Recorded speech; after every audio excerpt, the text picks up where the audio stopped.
Let's start with this plastic brain. Here's a skull, and inside the skull, surrounded by spinal fluid that cushions it, is the brain. The brain is divided into a right side and a left side, and then into lobes. So this is the right hemisphere. This is the left hemisphere.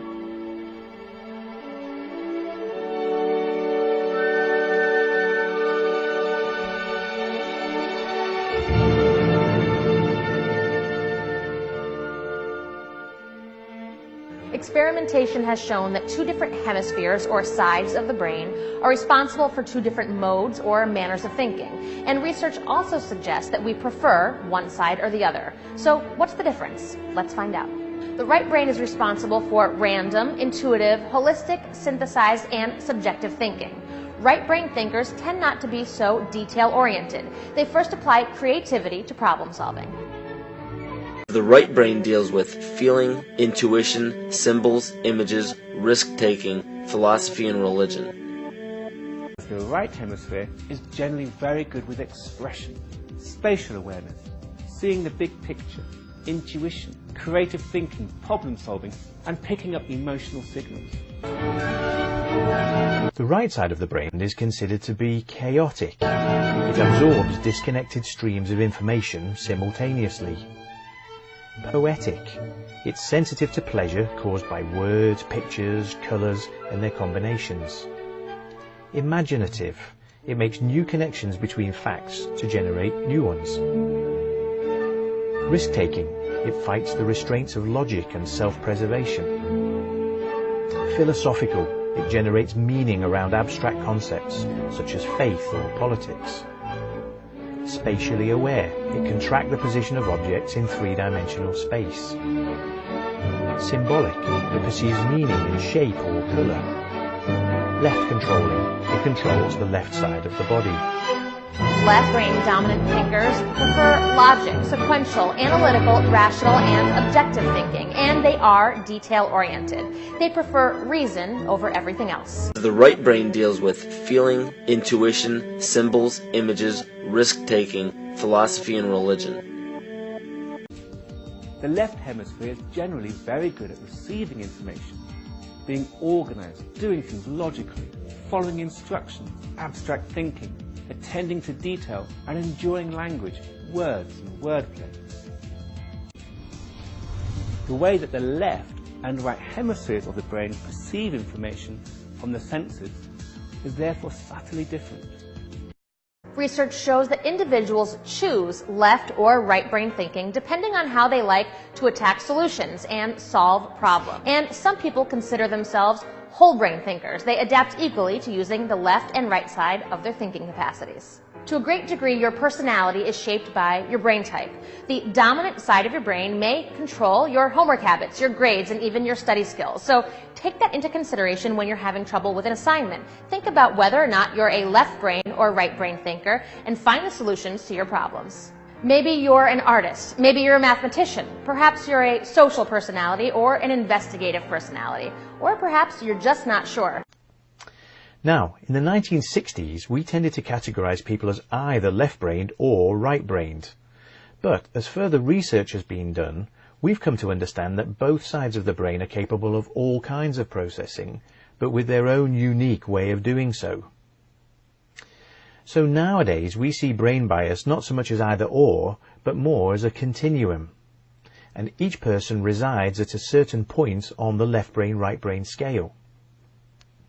Where they stand on that scale determines their own unique blend of left-brained and right-brained characteristics. Now there are two main contributing factors to each person's particular brain bias.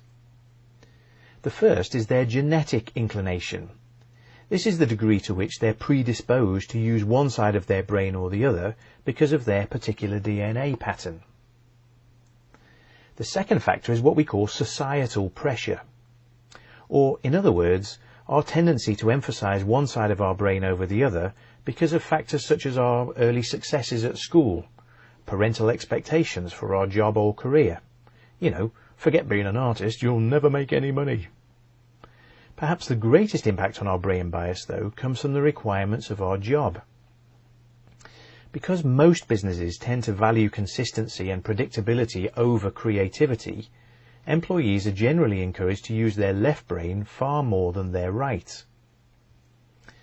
So, for all these reasons, most of us have a bias in favour of one side of our brains over the other. Most commonly, this will be a bias towards the left side for the reasons we've already discussed. This has significant consequences in terms of our ability to problem solve, absorb new ideas, and generate new and better ways of doing things.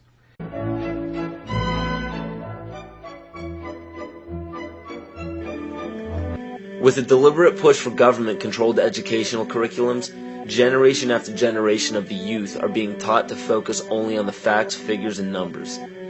Repetition is used to train children subconsciously to accept what they're learning. Children aren't rewarded for questioning the validity of the information they receive. They are ridiculed.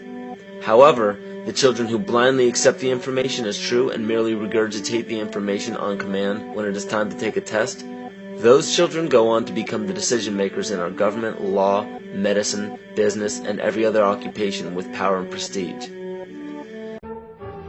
School is an 18-year forced government training program that sterilizes the potential for brilliance in children.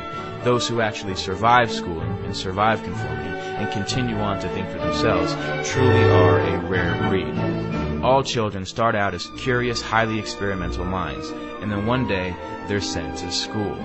Mandatory schooling has never consisted of anything but the memorization of monotonous dead facts and training children to master repetitious behavior. For the greater part of their day, everything the child says must match the interest of their school teachers. Their behavior must coincide with a set policy and a set regulation. They cannot use the bathrooms without permission. If they wish to speak, they must raise their hands. And after every hour or so, a bell rings and everyone must move to it. It couldn't be any more slave-like. And this type of training becomes a ritual for the child. It becomes the plot background for their television shows and books, or the ideology taught to them by a teacher or a parent.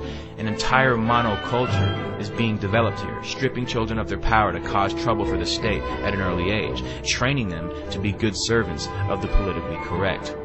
Their environment is much like a prison, by the population lacking any ability to check the authority of the warden. The process becomes a matter of rubber stamping. They have no control over their entire lives, which is directly related to youth violence, because the only control they have is between each other. Mandatory schooling produces children who are either terrified of the tyranny of others or have been raised to perpetually exploit the conditions of others. It's just like the prison system. Forced cohabitation. The child's presence in certain buildings and their engagement in state-regulated behavior is under penalty of imprisonment. An entire army of truancy officers have been hired to make sure that no child is on the other side of the bars. At the end of 18 years of coercive state authority, the child is released into the world. It's like the end of an 18-year prison sentence.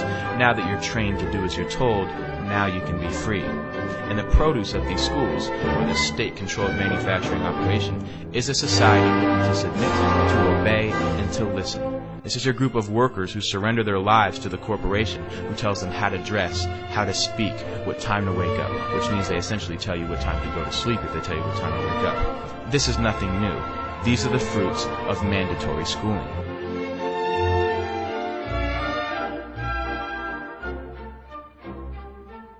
The energy that flows here is male and female energy. Male energy is focused, and female energy is creative and random.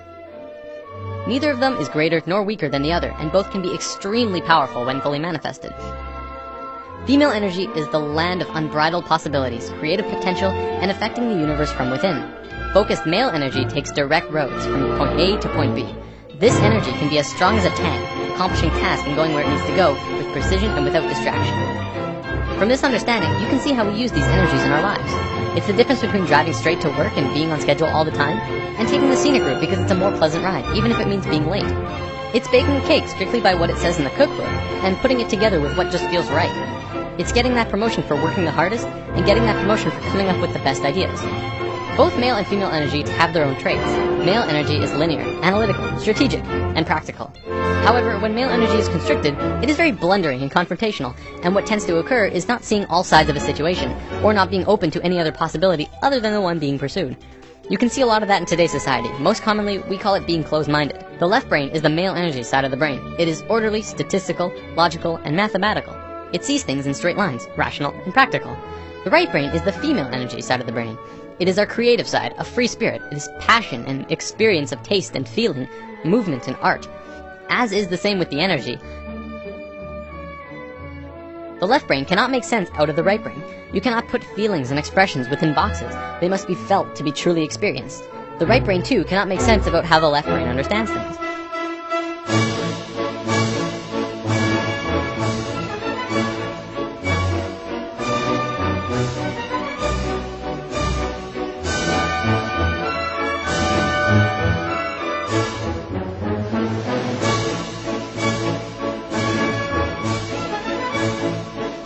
We essentially have a male energy imbalance. There is way too much of it. It is dominant and is constricting on the female side of the brain. So, there's nothing wrong with our female energy. We're just not really using it to potential. Our male energy is really messed up, and that's why we're where we are right now. By where we are, I mean the economical, political, financial, religious, nuclear, dolphin and bee killing global war crisis. After lesson 1, I touched upon how right now the world is a mess in a myriad of areas. A few people commented saying, well, study the financial crisis, and study the nuclear crisis, and study the political crisis. They're all completely separate issues.